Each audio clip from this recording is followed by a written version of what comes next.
অনন্ত, তবু তুমি ধরা দাও। প্রেমের আসনে চরণ ফেলিয়া যাও। তুমি অনন্ত, তো তুমি ধরা দাও। প্রেমের আসনে চরণ ফেলিয়া যাও। প্রিয় শ্রোতা বন্ধু, খ্রিস্ট যিশুর নামে আন্তরিক শুভেচ্ছা জানাই। জীবন হচ্ছে একটা মুহূর্তের সময় যা অনন্তকালের জন্য প্রস্তুতি। জীবন আকস্মিক এই সত্যের দ্বারা হয় যে এটি শীঘ্রই বা পরে মৃত্যুতে শেষ হতে হবে, যদি না প্রভু যিশু মণ্ডলীকে নিতে আসেন। আমরা লক্ষ্য করেছি জীবনকে সংজ্ঞায়িত করাটা কত কঠিন। আমরা কি মৃত্যুকে সংজ্ঞায়িত করতে পারি?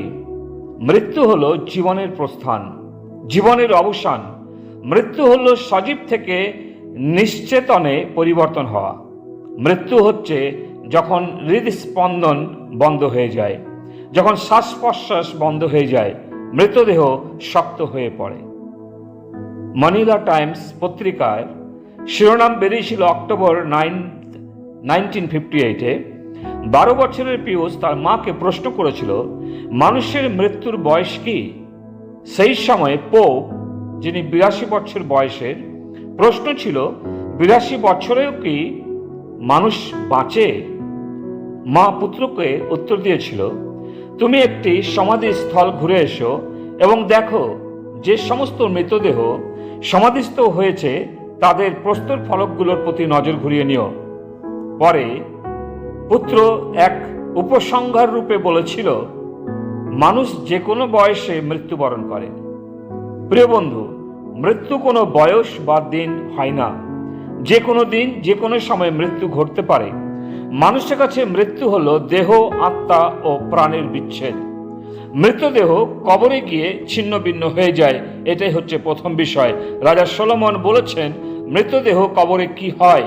উপদেশক 12 অধ্যায় তার 6 পদে। সেই সময়ে রৌপ্যের তার খুলিয়া যাইবে, সুবর্ণের পানপাত্র ভাঙিবে এবং উনয়ের ধারে কলস খণ্ড খণ্ড হইবে ও কূপে চক্র ভগ্ন হইবে। দ্বিতীয়ত, আত্মা ঈশ্বরের নিকটে ফেরত যায়, উপদেশক 12 অধ্যায় 7 পদে। আর ধূলি পূর্ববৎ মৃত্তিকাতে প্রতিগমন করিবে এবং আত্মা যাহার দান সেই ঈশ্বরের কাছে প্রতিগমন করিবে। মানুষ মৃত্যুর পর তার আত্মা বিচারের জন্য সুরক্ষিত থাকে। ইব্রিয় তার 9 অধ্যায় 27 পদে মানুষের জন্য একবার মৃত্যু, তৎপরে বিচার নিরূপিত আছে। তৃতীয়ত, আত্মা দুটোর মধ্যে একটি জায়গায় যাবে মৃত্যুর পর। লূক 16 অধ্যায় 19-23 পদের ঘটনা। কাঙাল লাজারের মৃত্যুর পর স্বর্গদূত এসে তার আত্মা আব্রাহামের কোলে রেখেছিল, মানে সুরক্ষিত জায়গাতে, যেটা ইয়োব বলেছেন জীবিতদের দেশ, যেখানে ঈশ্বরের অনুগামীদের আত্মা রয়েছে, যেটাকে পরম দেশ বলা হয়, আবার স্বর্গও বলা হয়। কিন্তু কিছুদিন পর ধনবান মারা গেল এবং তার অর্থাৎ দ্বিতীয়ত আত্মা পাতালে গিয়েছিল, লূক 16 অধ্যায় 23 পদে। সেই ধনবানও মরিল এবং কবর প্রাপ্ত হইল, আর পাতালে যাতনার মধ্যে সে চক্ষু তুলিয়া দূর হইতে আব্রাহামকে এবং তাহার কোলে অর্থাৎ আব্রাহামের কোলে লাজারকে দেখিতে পাইল।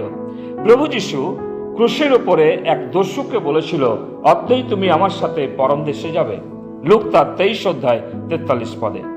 যে কেউ প্রভু যীশুতে বিশ্বাস করে সে স্বর্গে যায়, কিন্তু খ্রিস্ট বিহীন রূপে মৃত্যুবরণ করলে নরকে যায় ধনবানের মতন। প্রিয়, আপনি কোথায় যাবেন? স্বর্গে না নরকে? আমি কাহার বিচার করছি না, কিন্তু সতর্ক করছি যেন আপনি নিজেকে প্রস্তুত করেন। জিহেজকেল 33 অধ্যায় 11 পদে লেখা আছে, তুমি তাহাদেরকে বলো, প্রভু সদাপ্রভু কহেন, আমার জীবনের দিব্য দুষ্ট লোকের মরণে আমার সন্তোষ নাই, বরং দুষ্ট লোক যে আপন পথ হইতে ফিরিয়া বাঁচে, ইহাতেই আমার সন্তোষ। আবার জিহেজকেল 18 অধ্যায় 23 পদে লেখা আছে, সদাপ্রভু প্রশ্ন করছেন, দুষ্ট লোকের মরণে কি আমার কোনো সন্তোষ আছে? বরং সে আপন কুপথ হইতে ফিরিয়া বাঁচে, ইহাতে কি আমার সন্তোষ হয় না? এখানে ঈশ্বর যে মৃত্যুর কথা বলেছেন তা স্বাভাবিক মৃত্যুর কথা নয়। প্রথমত, স্পষ্টতই এই মৃত্যু নিছক দেহের মৃত্যু হতে পারে না, কারণ সকলেই এই মৃত্যুবরণ করবে, তারা ঈশ্বরের দিকে ফিরুক বা না ফিরুক, এবং তারা আধ্যাত্মিক জীবনযাপন করুন বা না করুক।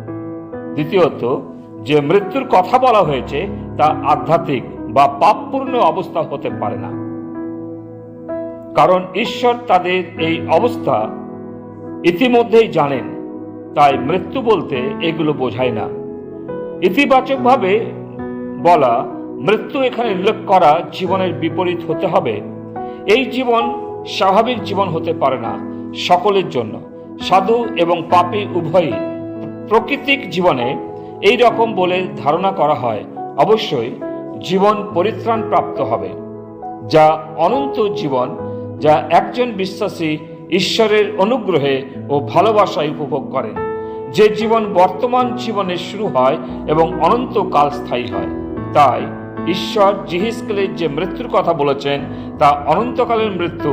মানুষের আত্মা অনন্তকালের জন্য ঈশ্বর থেকে বিচ্ছেদ হবে, কিন্তু ঈশ্বর মানুষের এই মৃত্যু চান না।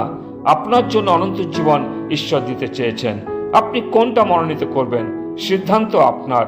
আপনি জীবন পছন্দ করতে পারেন, আপনি মৃত্যুও আপনি পছন্দ করতে পারেন। মৃত্যু হচ্ছে অনন্ত নরকদণ্ড, জীবন হচ্ছে ঈশ্বরের সাথে অনন্ত আবাস, স্বর্গে বসবাস করা। ঈশ্বর তিনি আমাদের সাহায্য করুন সঠিক সিদ্ধান্ত নিতে। ঈশ্বর তার বাক্যে আশীর্বাদ করুন। পিতা ঈশ্বর, তোমাকে ধন্যবাদ দিই। আজকে সকালে মৃত্যুর সম্বন্ধে প্রভু আলোচনা শুরু করেছে। অনুগ্রহ দাও এই মৃত্যুর সত্যতা বুঝতে যেন আমরা পারি এবং নিজেদের প্রস্তুত করি তোমার কাছে যাওয়ার জন্য। প্রার্থনা প্রভু যিশু তোমার নামে চাই, আমেন।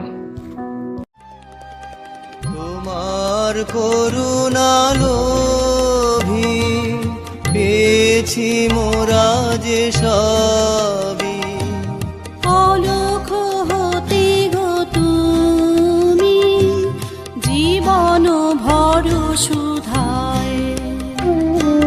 তোমার মহিমা গান